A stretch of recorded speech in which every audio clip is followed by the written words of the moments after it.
नमस्कार, बघूयात आजचा पहिला प्रकार। सगळ्यात आधी आपल्याला कढईमध्ये पाव वाटी दही घालून घ्यायचं आहे। दही इथे आपल्याला ताजं वापरायचं आहे। आता यामध्ये आपल्याला त्याच वाटीने 2 वाटी पाणी घालून घ्यायचं आहे। पहिली वाटी घातली आणि ही दुसरी वाटी। आता यामध्ये आपल्याला चवीप्रमाणे मीठ घालून घ्यायचं आहे आणि हे सर्व जिन्नस मिक्स करून घ्यायचे आहे। इथे आपलं हे मिश्रण तयार झालेलं आहे। आता यामध्ये आपल्याला 1 वाटी रवा घालून घ्यायचा आहे। इथे तुम्ही जाड किंवा बारीक कुठलाही रवा वापरू शकता। आता याला मिक्स करून घ्यायचं आहे। यामध्ये आपण दही वापरलेला आहे। दही घातल्यामुळे हा पदार्थ छान क्रिस्पी आणि खुसखुशीत तयार होतो आणि दह्यामुळे या पदार्थाला चव सुद्धा खूप छान येते। आता याला मिक्स करून घेतलेला आहे। आता ही कढई आपल्याला गॅसवरती ठेवायची आहे। आता हे मिश्रण आपल्याला शिजवून घ्यायचं आहे। जसं हे मिश्रण शिजलं जाईल तसं या मिश्रणाचा छान मऊसूद असा गोळा तयार व्हायला सुरुवात होते आणि हे मिश्रण पूर्णपणे कढईपासून वेगळं होतं। हे बघा, अशा पद्धतीने तुम्ही बघू शकता। सांगितल्याप्रमाणे मिश्रणाचा गोळा तयार झालेला आहे। मिश्रण छान कढईपासून वेगळं होत आहे, याचा अर्थ मिश्रण चांगलं आपलं तयार झालेलं आहे। आता गॅस बंद करून घ्यायचा आणि यावरती झाकण ठेवायचं आणि वाफेमध्येच हे मिश्रण आपल्याला 5 मिनिटांसाठी ठेवायचं आहे। तोपर्यंत पुढची प्रोसेस बघूया। आता इथे मी 2 मीडियम साईजचे बटाटे उकडून घेतले आणि त्यांची साल काढून घेतली। आता हे बटाटे मॅश करून घेतले। यामध्ये आपल्याला 1 वाटी भिजवून घेतलेले पोहे घालायचे आहे। आता 1 चमचा आलं लसूणची पेस्ट घालून घेतलेली आहे। यामध्ये पाव कप बारीक चिरलेला कांदा घातला, पाव कप मकीचे दाणे घालून घेतले, पाव कप वाटाणे घालायचे आहे।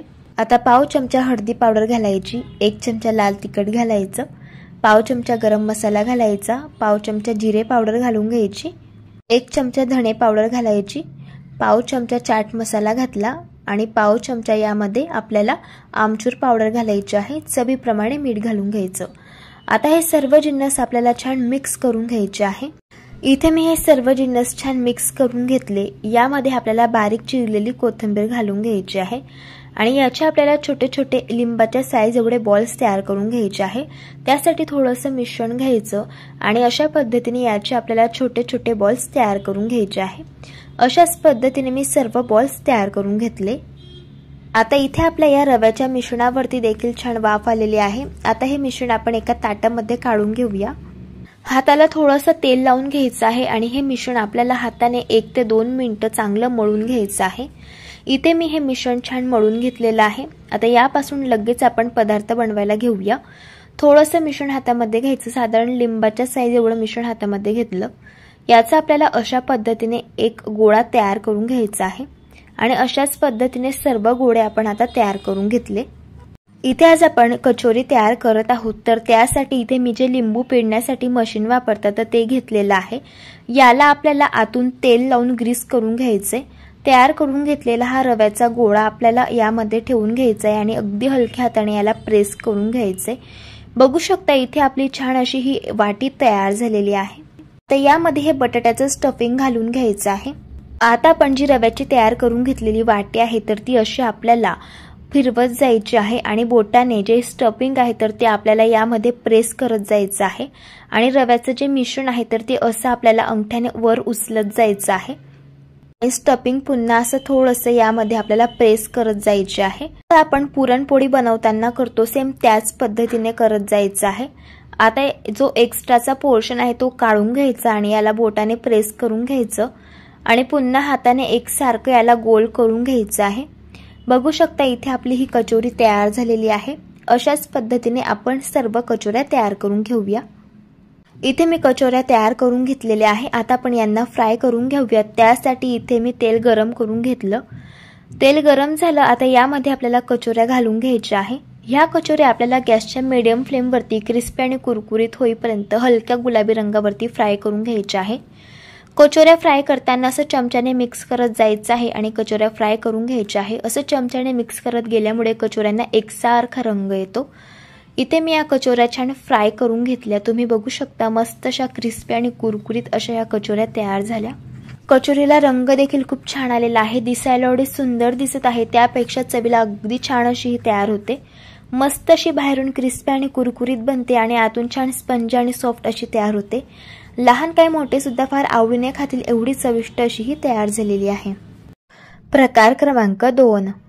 आता हा पदार्थ तयार करण्यासाठी बाउलमध्ये आपल्याला 1 वाटी जाड रवा घालायचा आहे। यामध्ये आपल्याला पाव वाटी ताजं दही घालून घ्यायचं आहे आणि आता आपल्याला यामध्ये थोडं थोडं पाणी घालायचं आहे आणि याचं बॅटर तयार करून घ्यायचंय। हे बघा इथे मी याचं बॅटर तयार करून घेतलं। बॅटरची थिकनेस अशा पद्धतीची आपल्याला ठेवायची आहे। आता यावरती झाकण ठेवायचं आणि 5 मिनिटांसाठी रवा आपल्याला भिजण्यासाठी ठेवायचा आहे।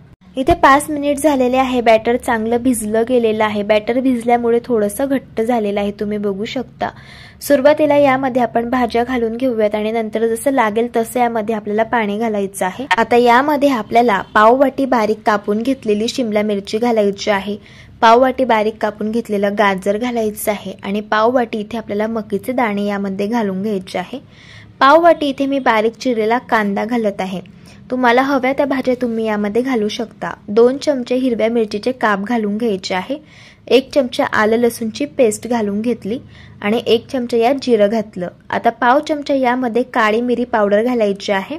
काळी मिरी पावडर घातल्यामुळे पदार्थाला खूप छान चव येते। अगदी चिमूटभर यामध्ये हिंग घालून घेतला आणि अर्धा चमचा यामध्ये पिझ्झा मसाला घातला। पिझ्झा मसाला ऑप्शनल आहे, नाही घातला तरी देखील चालेल। यामध्ये चवीप्रमाणे मीठ आणि कोथिंबीर घालून घेतली। सुरुवातीला हे सर्व जिन्नस मिक्स करून घेतले। आता यामध्ये थोडंसं पाणी घालायचं आहे, साधारण पाव वाटी यामध्ये मी पाणी घालून घेतलं आणि याला मिक्स करून घ्यायचं आहे। इथे आपलं हे बॅटर तयार झालेलं आहे। बॅटरची थिकनेस बघून घ्या, अशा पद्धतीची आपल्याला ठेवायची आहे। आता सगळ्यात शेवटी यामध्ये आपल्याला अगदी चिमूटभर बेकिंग सोडा घालायचा आहे। बेकिंग सोडा ऐवजी तुम्ही ते पाव चमचा इनो सुद्धा घालू शकता। आता हे बॅटर आपल्याला मिक्स करून घ्यायचं आहे। इथे आपलं हे बॅटर तयार झालेलं आहे। लगेच आपण यापासून पदार्थ तयार करायला घेऊया। इथे मी सँडविच मेकर घेतलेला आहे। तुमच्याकडे जर सँडविच मेकर नसेल तर इथे तुम्ही हा पदार्थ कढईमध्ये सुद्धा बनवू शकता। याला आपल्याला सुरुवातीला तेल लावून घ्यायचं आहे आणि छान ग्रीस करून घ्यायचं आहे। आता हे तयार करून घेतलेलं बॅटर आपल्याला साधारण 3 पळी यामध्ये घालून घ्यायचं आहे आणि याला अशा पद्धतीने थोडंसं पसरवून घ्यायचं आहे। आता हे सँडविच मेकर आपल्याला बंद करून घ्यायचं आहे आणि हा पदार्थ क्रिस्पी आणि कुरकुरीत होईपर्यंत दोन्ही साइडने आपल्याला भाजून घ्यायचा आहे। हा पदार्थ एका साइडने भाजत आल्यावरती आपल्याला याची साइड चेंज करून घ्यायची आहे आणि याची दुसरी साइड देखील आपल्याला छान भाजून घ्यायची आहे। बघू शकता मस्त अशी एक साइड भाजून झाली आहे। आता दुसरी साइड देखील मी अशाच पद्धतीने भाजून घेतली। तयार झाले इथे आपले रव्याचे हे सँडविच। चवीला अगदी छान असे हे तयार होता। सगळ्यात महत्त्वाचं यामध्ये आपण भाज्या वापरलेल्या आहेत, त्यामुळे हे सँडविच भरपूर सारं प्रोटीन्स युक्त तयार झालेलं आहे। लहान काय मोठे सुद्धा आवडीने खातील एवढं चविष्ट हे सँडविच तयार होतं। अशा पद्धतीने तुम्ही एकदा ट्राय करून बघा। प्रकार क्रमांक 3। आता एका बाउलमध्ये आपल्याला 1 वाटी जाड रवा घालून घ्यायचा आहे। हा पदार्थ तयार करण्यासाठी जाडच रव्याचा वापर करायचा। आता 2 छोटे चमचे यामध्ये मी तूप घातले। तूप घातल्यानंतर छान आपल्याला हे तूप या रव्यामध्ये मिक्स करून घ्यायचे। हे बघा अशा पद्धतीने। आता यामध्ये आपल्याला पाव वाटी मिल्क पावडर घालायची आहे। मिल्क पावडर घातल्यामुळे या पदार्थाला चव खूप छान येते आणि अर्धी वाटी पिठी साखर घालायची आहे। गोड आवडीप्रमाणे कमी जास्त करू शकतात। आता हे सर्व जिन्नस आपण छान मिक्स करून घेऊया। आता यामध्ये आपण दूध घालणार आहोत, तर त्यासाठी इथे मी 1 वाटी दूध घेतलेलं आहे। त्यापैकी पाव वाटी दूध मी यामध्ये घातलं। आता याला छान आपल्याला मिक्स करून घ्यायचं आहे। हे बघा अशा पद्धतीने। आता तुम्ही याची थिकनेस बघून घ्या, आपल्याला अशा पद्धतीची ठेवायची आहे। जास्त यापेक्षा पातळ मिश्रण ठेवायचं नाही। 1 वाटी दूध घेतलं होतं, त्यापैकी पाव वाटी इथे आपण दूध वापरलं। आता या बॅटरवरती 5 मिनिटं झाकण ठेवून आपल्याला हे बॅटर भिजण्यासाठी ठेवायचं आहे। 5 मिनिटांनंतर तुम्ही बघू शकता बॅटर छान भिजलेलं आहे आणि यातील रवा सुद्धा छान भिजलेला आहे। रवा भिजल्यामुळे हे बॅटर थोडंसं घट्ट झालेलं आहे, त्यामुळे अगदी 1 ते 2 टेबलस्पून यामध्ये मी दूध घालून घेतलं आणि याला छान मिक्स करून घेतलं। आता पुन्हा तुम्ही या बॅटरची थिकनेस बघून घ्या, अशा पद्धतीची आपल्याला ठेवायची आहे। आता यामध्ये 4 ते 5 थेंब आपल्याला व्हॅनिला इसेन्सचे घालायचे आहे। इथे तुम्ही वेलची पावडर सुद्धा वापरू शकता। छान याला मिक्स करून घ्यायचं। आता यामध्ये आपल्याला चिमूटभर बेकिंग सोडा घालायचा आहे आणि अर्धा चमचा बेकिंग पावडर घालून घ्यायची आहे। आता एकाच डायरेक्शन मध्ये आपल्याला हे बॅटर व्यवस्थित छान असं फेटून घ्यायचं आहे। हे बघा अशा पद्धतीने। बेकिंग सोडा आणि बेकिंग पावडर घातल्यामुळे हे बॅटर छान हलकं फुलकं तयार होतं। आता सगळ्यात शेवटी यामध्ये आपल्याला टुटी फ्रुटी घालायची आहे। इथे तुम्ही काजू बदामाचे काप सुद्धा वापरू शकता। आता इथे आपलं हे बॅटर छान तयार झालेलं आहे। यापासून लगेच आपण पदार्थ तयार करायला घेऊया। इथे मी आप्पे पात्र गरम करून घेतलेलं आहे। यामध्ये आपल्याला तूप घालून घ्यायचं आहे। तुपाऐवजी बटर किंवा तेलाचाही वापर तुम्ही करू शकता। आता यामध्ये आपल्याला एक एक चमचा हे तयार करून घेतलेलं बॅटर घालायचं आहे। हे बॅटर घालताना थोडीशी जागा ठेवायची, कारण हे आप्पे फुलतात त्यामुळे। आता झाकण ठेवून आपल्याला गॅसच्या अगदी मंद आचेवरती 5 मिनिटं हे आप्पे एका साइडने छान भाजून घ्यायचे। 5 मिनिटांनंतर तुम्ही बघू शकतात आप्पे मस्त टम्म फुगलेले आहे। आता आपण यांना पलटी करून घेऊया आणि अगदी मस्त यांना एका साइडने रंग आलेला आहे। आता आपण दुसऱ्या साइडने सुद्धा यांना भाजून घेऊया। इथे मी हे आप्पे दोघी साइडने छान भाजून घेतलेले आहे। तुम्ही बघू शकतात अगदी मस्तच। आता आपण यांना काढून घेऊया। हे आप्पे चवीला तर अगदी भन्नाट लागतात आणि लहान मुलं काय मोठ्यांना सुद्धा फार आवडतात आणि अगदी झटपट तयार होतात। अगदी छान असे मस्त स्पंज आणि सॉफ्ट असे हे आप्पे तयार झालेले आहे। एकदा अशा पद्धतीने ट्राय करून बघा। प्रकार क्रमांक 4, कप पोहे मिक्सरच्या भांड्यामध्ये घालायचे आहे। आता आपण पोह्यांची थोडीशी जाडसर पावडर तयार करणार आहोत। जसा बारीक रवा असतो तशा पद्धतीने याची पावडर मी तयार करून घेतलेली आहे। आता लगेच यामध्ये 1 कप आपण रवा घालणार आहोत आणि 1 कप दही घालायचं आहे। हे सर्व जिन्नस आता आपण छान मिक्स करून घेऊयात। छान मिक्स करून झाल्यानंतर यामध्ये आपल्याला थोडं थोडं पाणी घालायचं आहे आणि याचे छान आपल्याला बॅटर हे तयार करून घ्यायचं आहे। तर इथे आपण 1 कप पोहे, 1 कप रवा आणि 1 कप इथे आपण दही घेतलेलं आहे। तर त्यासाठी इथे मला हे पीठ तयार करण्यासाठी 1.5 कप पाणी हे लागलेलं आहे। तुम्ही या मिश्रणाची थिकनेस बघा, अशा पद्धतीची आपल्याला ठेवायची आहे। आता आपण यावरती झाकण ठेवूयात आणि 15 मिनिटं आपल्याला हे मिश्रण रेस्ट करून घ्यायचं आहे। तर मिश्रण रेस्ट झाल्यामुळे हे मिश्रण छान असं घट्टसर झालेलं आहे। रवा आणि पोहे छान भिजलेले आहे। आता यामध्ये मी थोडंसं पाणी घातलेलं आहे, कारण मला हे मिश्रण घट्टसर वाटत आहे त्यामुळे। तर पुन्हा तुम्ही या मिश्रणाची थिकनेस बघून घ्या, अशा पद्धतीची ठेवायची आहे। यापेक्षा जास्त पीठ आपल्याला सैल ठेवायचं नाही।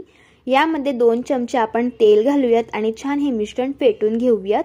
हे मिश्रणामध्ये असं तेल घालून फेटल्यामुळे ढोकळा अतिशय छान सॉफ्ट होतो। चवीप्रमाणे मीठ घालूयात आणि 1 चमचा इथे आपल्याला इनो घालायचा आहे। इनो ॲक्टिवेट करण्यासाठी यावरती 2 टेबलस्पून पाणी घालूयात आणि पटकन आपल्याला हे मिश्रण फेटून घ्यायचं आहे। मिश्रण छान फेटून झालं की तेल लावून घेतलेल्या एका टीनमध्ये आपण आता हे मिश्रण काढून घेऊयात। आता आपण यावरती थोडीशी मिरचीची पावडर स्प्रिंकल करून घेणार आहोत। असं केल्यामुळे ढोकळा दिसायला अप्रतिम दिसतो आणि लगेच आता आपल्याला हा ढोकळा स्टीम करून घ्यायचा आहे। तर इथे मी 15 मिनिटे ढोकळा छान स्टीम करून घेतलेला आहे। तर ढोकळा मस्त स्टीम झालेला आहे। इथे टूथपिक तुम्ही बघू शकतात अगदी क्लीन आलेली आहे, याचा अर्थ ढोकळा छान स्टीम झालेला आहे। ढोकळा हलका थंड झाला की लगेच आपल्याला ढोकळा कट करून घ्यायचा आहे। तर इथे आपला ढोकळा तयार झालेला आहे। आता आपण ढोकळ्याला फोडणी देऊयात। इथे मी पॅन मध्ये तेल घातलेलं आहे। तेल छान गरम झालं की यामध्ये मोहरी घालायची आहे, जिरं, कढीपत्ता आणि बारीक कट करून घेतलेली हिरवी मिरची घालायची आहे आणि फोडणी छान आपल्याला फ्राय करून घ्यायची आहे। तयार करून घेतलेली ही फोडणी आता आपण ढोकळ्यावरती ऍड करून घेऊयात। तयार झाला इथे आपला अगदी छान असा स्पंज आणि सॉफ्ट असा हा रव्याचा ढोकळा। चवीला अगदी छान असा तयार होतो, मस्त असा कापसासारखा बनतो। तुम्ही अशा पद्धतीने एकदा ट्राय करून बघा।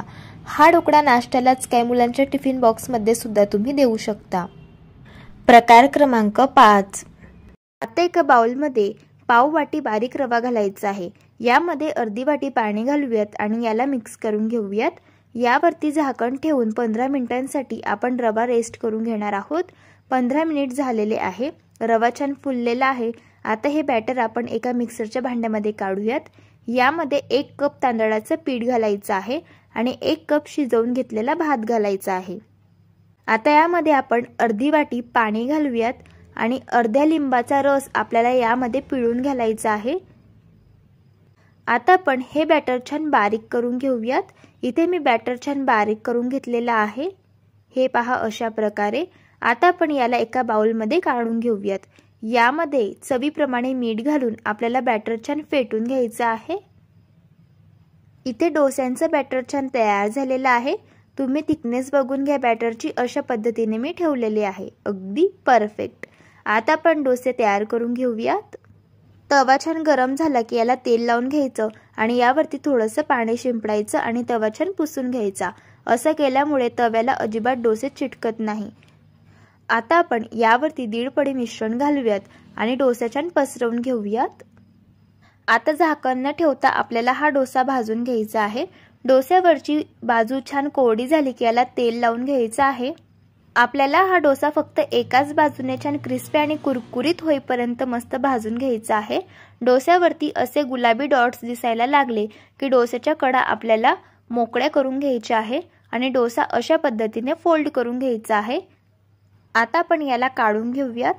तुम्ही पाहू शकता इथे आपले क्रिस्पी आणि कुरकुरीत मस्त छान डोसे तयार झालेले आहे। हे डोसे चवीला अप्रतिम लागतात, अगदी भन्नाट तयार होतात। तुम्ही सुद्धा अशा प्रकारे क्रिस्पी आणि कुरकुरीत असे डोसे तयार करून बघा आणि मला कमेंट बॉक्समध्ये सांगायला विसरू नका। जर तुम्हाला आजची ही रेसिपी आवडली असेल तर व्हिडिओला लाईक करा, चॅनलला सबस्क्राईब करा आणि शेजारील बेल आयकॉन प्रेस करायला विसरू नका। व्हिडिओला जास्तीत जास्त शेअर करा। तर चला भेटूया एका मस्त अशा चमचमीत रेसिपी सोबत। तोपर्यंत धन्यवाद।